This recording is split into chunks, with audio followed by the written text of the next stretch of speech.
Welcome back to Hoochos. Today on Hoochos, I'm going to be releasing a bunch of 3D printable beekeeping equipment to make your life as a beekeeper cheaper and easier. I'm also going to be releasing this. This is a 3D printable Nucleus beehive. I'm going to be showing you how to print and assemble this Nucleus hive and experimenting with another idea that I've been playing with, and that is spray foam as insulation within a 3D printable infill environment.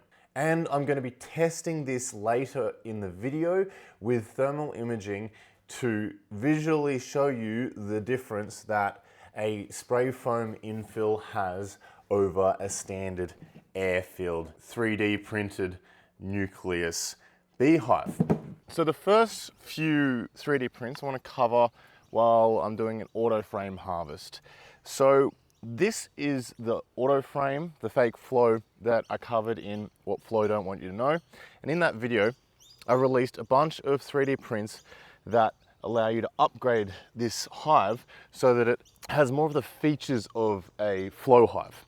So with this video, I released a bunch of 3D prints, including the handles, the door latches, and because it's winter here, I've also been using these plugs, which plug up the top of the hive and stop the heat from escaping through the top while the months are cooler. I also designed these holders for the doors, which allow you to open the door and place the door down in a similar way to you would on the original flow hive. They are almost identical to the flow hive's holders, and when you're printing these, because they have this place to lock onto the screws, you will actually need a small amount of support material. Just use as a tree support for these ones. And I've put little designs on the side that you can color in if you've got multicolor. So that's the Auto Hive's upgradable 3D prints covered. When you're harvesting and say it's a dearth or the bees are looking for honey anywhere they can find it, it's entirely possible that you will get bees trying to enter into your collection jars with this style of hive. So I have also designed jar protectors, which allow you to place the jar in front of the collection pipe and protect the honey as it flows into the jar. Now, no part of this print actually touches the honey as it enters into the jar. It just drops straight through the hole in the top of the jar, and you can collect without the bees getting involved in the honey. So let's do a quick harvest. So I checked this hive yesterday or the day before, and this frame here, one from the outside on the right hand side, is ready to collect. I'm just gonna open up the top of the hive, can take out our plugs, and what I actually want to do is I want to get my tube in there, and then I want to lift up my jar the appropriate amount. And we can just crack this half at a time.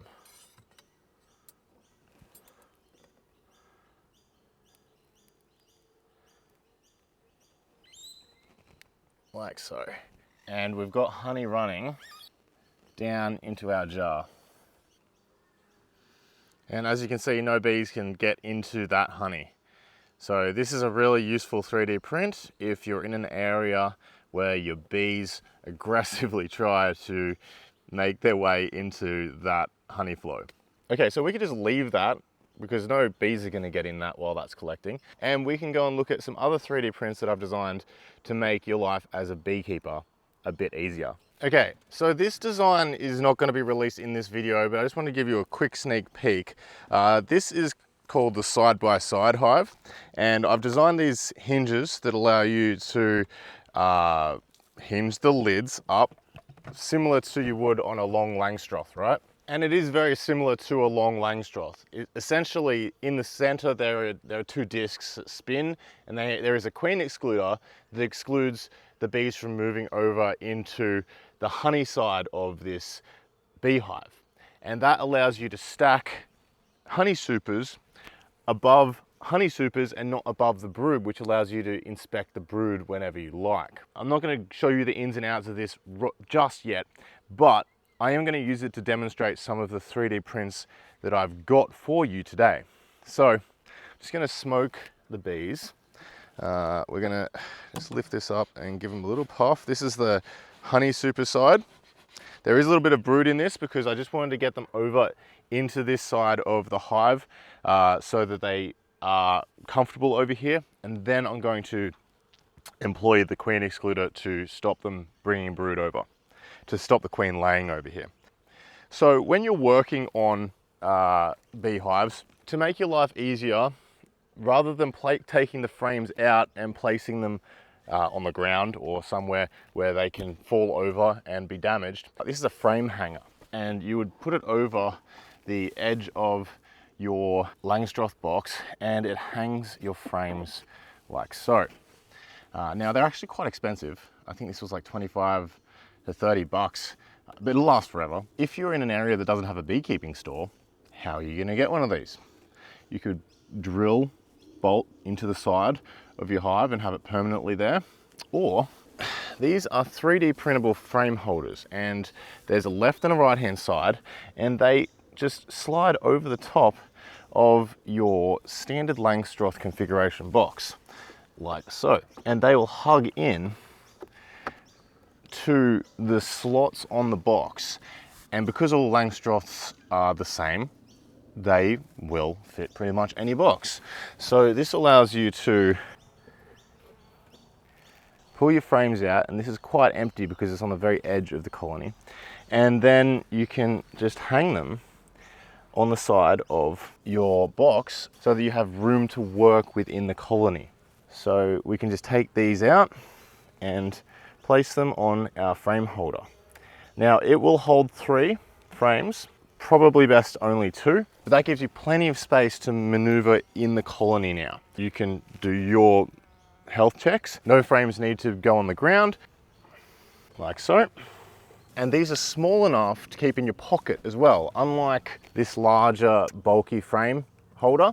These can literally just fit into your pocket so you can carry them from hive to hive with you. So this next 3D print has more to do with honey supers than the brood box. And that's these. These are just 9 frame spacers. They space the honey super frames so that you have 9 instead of 10, which is the standard configuration. Now, the reason that you want 9 frames rather than 10 is that it gives you extra space between the frames and allows you to uncap the frames a lot easier than a 10 frame super. So in here I have a 9 frame super, and you can see here that our frames are spaced evenly so that we have a nice gap between each of our super frames. And this allows us to get a bulge on each side of our frame. As you can see there, it's a bit thicker than the frame. And this is going to allow us to uncap our honey with a knife a lot easier than if we had 10 frames. These are a really simple print. They print on the bed diagonally. That's the only way they'll fit. This only just fit on a Bamboo Labs 256 by 256 bed. And that was all off camera. I caught it just in time, but I didn't have another mason jar. So what I'm going to do for you by the end of this video, and I said I was going to do this in the last video, which I should have done, I'm going to design a larger version of this for larger jars, because you might have different size jars. All right, I've got a couple little friends flying around here, but they're not in the honey yet, which is good. I'm just going to crack the rest of this frame, like so. There we go. And we can let that continue. Okay, so this is the genuine flow hive. So if we lift the top off this, you'll notice that there is actually like a plug in the top. Now, if you remove this plug, it actually has a pass-through hole to the hive itself. If I remove this now, I'm going to get some quite interested bees, I think, come out. Yeah, they've sealed that up quite well. There we go. So you've got bees there. So there's probably not many people that know what the purpose of this hole is. And the purpose of this hole, or at least one of them, is actually to allow you to place a feeder within the cavity of the roof. And that's what I've gone and designed for you today. These guys are actually quite calm. So this is a bee feeder. It is a reservoir that has a pass-through hole and a cover that fits snugly over this pass-through hole. And when I put this over the top of our hive, it stops the bees from exiting when you open the cover of the feeder to feed them. So at this point, the whole hive is now sealed. The bees can sense that you're here because there is air holes in this cover, but they can't get out. So what it does is it allows the bees to pass up through the center, walk up and walk down and drink whatever liquid you put into this device. Now this isn't particularly necessary in my area. We have a reasonable flow most of the time. It would only probably be necessary in like a Darth or something, but you would add in sugar syrup in the case of a Darth or where there's no forage for the bees and you see a colony is struggling. This prints in 3 parts. You have a top part. I've added on some details so that for those of you with multicolor printing, you can add some color touches to it. And you would seal this with a clear gloss spray paint that you would seal the internals and externals if you wanted. And then you can just add in your sugar syrup to the top of your hive to feed your bees. And this fits within the cavity of your flow hive roof. So it will just sit underneath the roof and out of the weather. And that is how you can feed your bees without actually opening the hive to feed them, which is pretty bloody cool. All right, well, this harvest is coming along really nicely. Let's head inside and I want to show you some of the larger beekeeping items that I've designed for you today. So we're here in my 3D print prototyping room, and one of the things that I've really been enjoying playing around with is the idea of infill as insulation. Now, I will show you the hives that I've designed in just a little bit, but this is just a sort of sneak peek into what I'm thinking. Designing a hive that is 3D printable internally offers us a unique opportunity for creating highly insulated beehives and nucleuses. And that is what I want to release today. I have been designing 3D printable nucleus hives. These hives fit perfectly on a 256 by 256 by 256 cubed bed, which is the Bamboo Labs 3D printer's bed size. And if we approach infill as a tool, I think we can achieve some really interesting results when it comes to insulative protection for our beehives. So let me show you what I'm talking about. So I've actually designed a full 3D printable beehive that you can print yourself at home on a 256 by 256 bed size. It dovetails together, and this entire Langstroth beehive can be printed in, well, this part takes 8 sections for this box. Now, if your filament costs $12 a kilo, then it's going to end up costing you a very similar amount to a wooden beehive box. However, there is a lot of time and a lot of print hours involved, so I'm not taking into account running costs of printers and such, or the upfront cost of actually owning a 3D printer. I don't think that this is a more time and budget friendly way of doing things. It's just an exercise in design that I've been doing myself, and I'm passing on to you if you want to play around with these designs. However, I do think that the idea of infill as insulation has some merit. And originally, I was using the infill itself as the insulative property, which is all well and good. This is the nucleus box, right, that prints in 2 pieces. You can see here how the infill affects the air gaps within the print. This is an adaptive cubic infill, and you can see how it saves filament on the internals where there's not much support required. And then when you have a lot of support required, it will up the infill. This is a 8% gyroid infill. So the way that this works is the air being trapped in pockets creates insulation.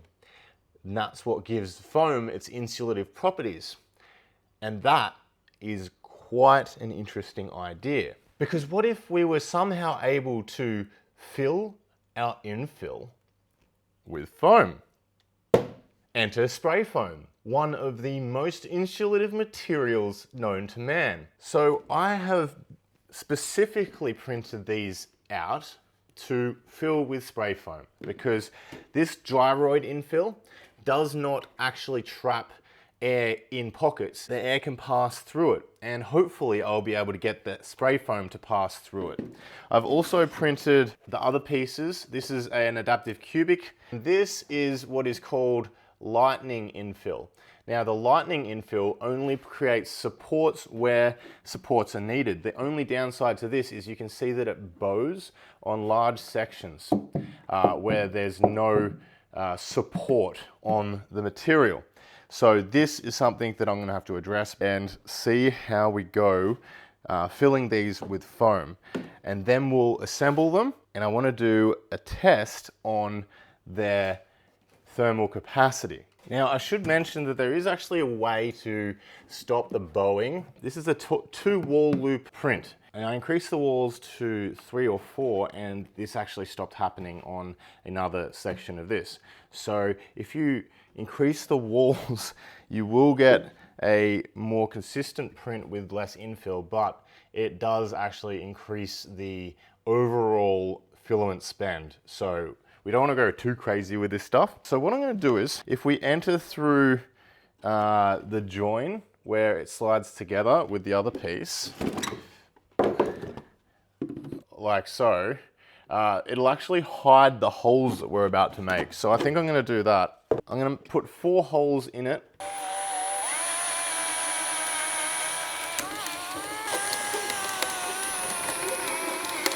And we just want to make sure our nozzle fits in. Yep.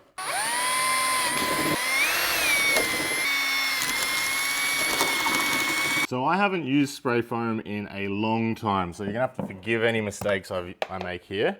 I'm gonna put the nozzle all the way in. As I withdraw it, here we go. Right, ready?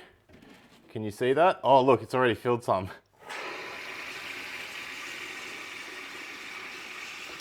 I can smell the air coming out of these ones. That's very interesting. All right, fill this one. Come on, all the way in.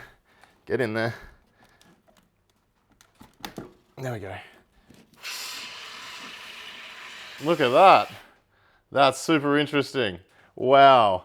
Okay, now on this one.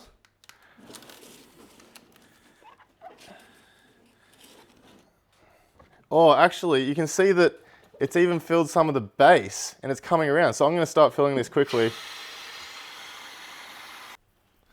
That's interesting. All right, well that worked really well. And it just started raining, so I'm going to have to collect this jar and shut up this hive.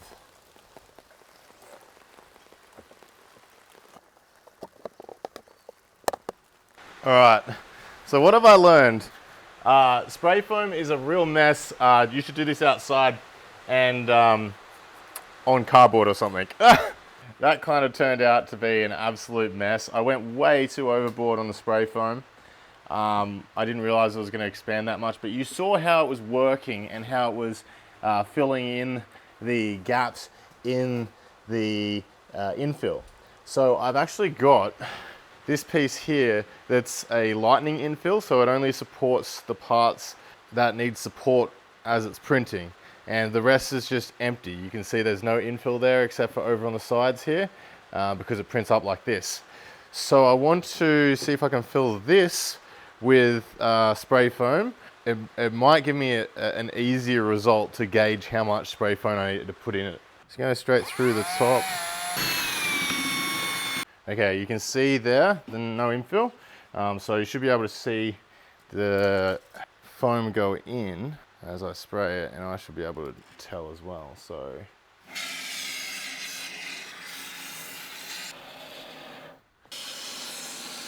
All right, let's see if that expands. That's way better. That worked really well. That is full of foam now. How good. Okay, so it's the next day. I've been printing all night, and I have for us a fully supportive cubic infill box. Now, the benefit that this has over, this is a lightning infill box. So you can see that it's supported in a different way internally. However, the walls that aren't supported can bow a little bit. So there is a downside to this if you are going to fill it with foam infill. It may bow slightly. So what we're going to do is I'm going to fill this one internally with foam, having learnt that spray foam expands a lot more than I initially thought. Here we go. All right, let's see if we can do this right.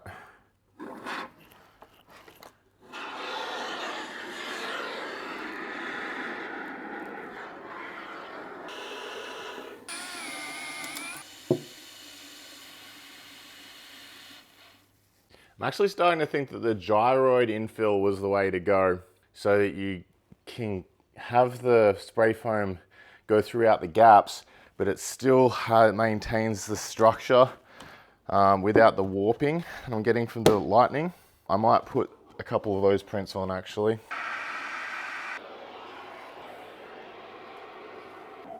All right, I'm gonna fill these lids up.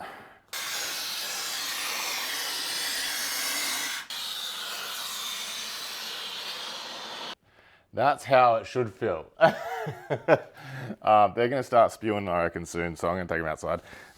All right, so this is printed at 1% gyroid. More infill will be better if you aren't filling it with foam, and less is better if you are filling it with foam. So let's try this again. Don't use much foam. That's the one thing that I've figured out in this whole process. It expands a lot. So this is yesterday's, and you can see that it's bowed. It's bowed because there's no internal support. So it's kind of just bowed out. That's not gonna be acceptable because the frames, it'll interfere with the frames. So I'm gonna inject this gyroid and we'll try again. And we're just gonna make sure, yeah, we've got gaps all the way through. So this will be able to fit all the way down. And as we drag it up, fill with spray foam. So we're gonna do that now. And we should be able to. Interesting. Why isn't it filling between them? That's pretty cool though.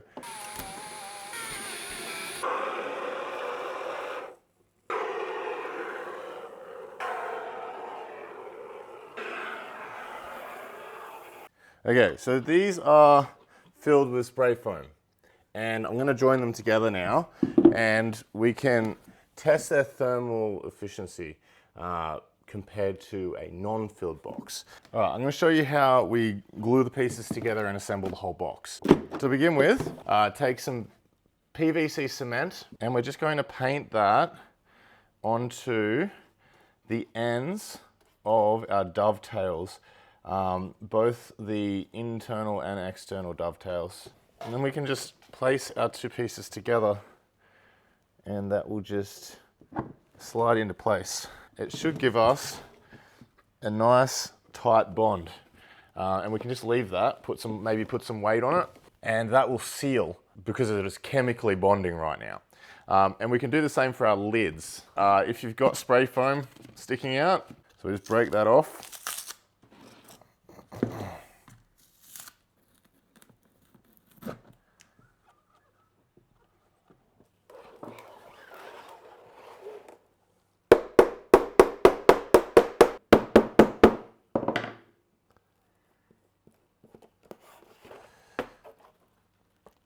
Okay, so now that our nucleus is stuck together nicely, we can add in our ventilation hole dials. So we have a vent, an open, and a close. And that's just going to screw into the pre-designed hole in the front of our nucleus.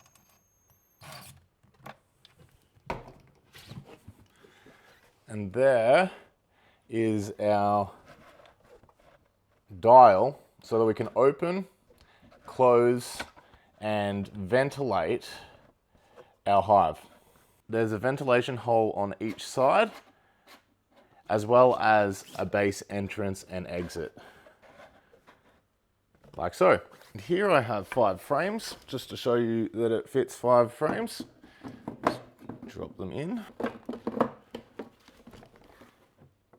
How good. So we've changed up sets because the other one's just getting too messy. So here I have the infill box with an infill lid, supportive cubic box and a gyroid 1% lid. This is the lightning infill, but with insulation. These are the ones that I've spray foamed. You can see we've got foam filling. There is gaps at the bottom, but the bottom doesn't really matter because heat rises. So this is fully insulated. We're going to use an infrared camera to test the temperature of the boxes and where they're leaking heat. To begin with, you can see where my arms were just then on the boxes. That is the temperature that we're starting with. It's about 12.6 degrees Celsius in here at the moment. So I'm going to boil that kettle and we can see if we've got any heat leaking out. All right, we've boiled. So I'm just going to fill these jars. I'm going to put these inside our hives.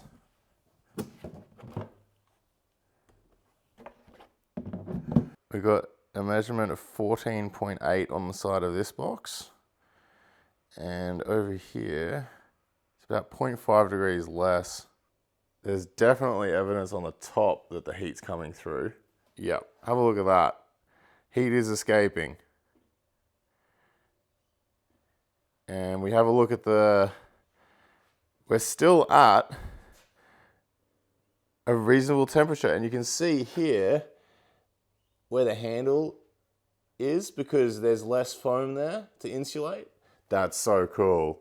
Yeah, you can see there's a massive difference there. That's crazy. So this one's almost 17 degrees. Well, there's proof pudding that this foam insulation works. That's great. And there is your result. That is proof that the foam insulation works an absolute treat, insulating the internals of a 3D printed Nucleus beehive. And there it is. That is your result. I apologize for the video taking so long. It took like 17 hours at a time to print these prints. So I was pushed back and back and back with little inconveniences like the spray foam not working or infills not being exactly what I expected.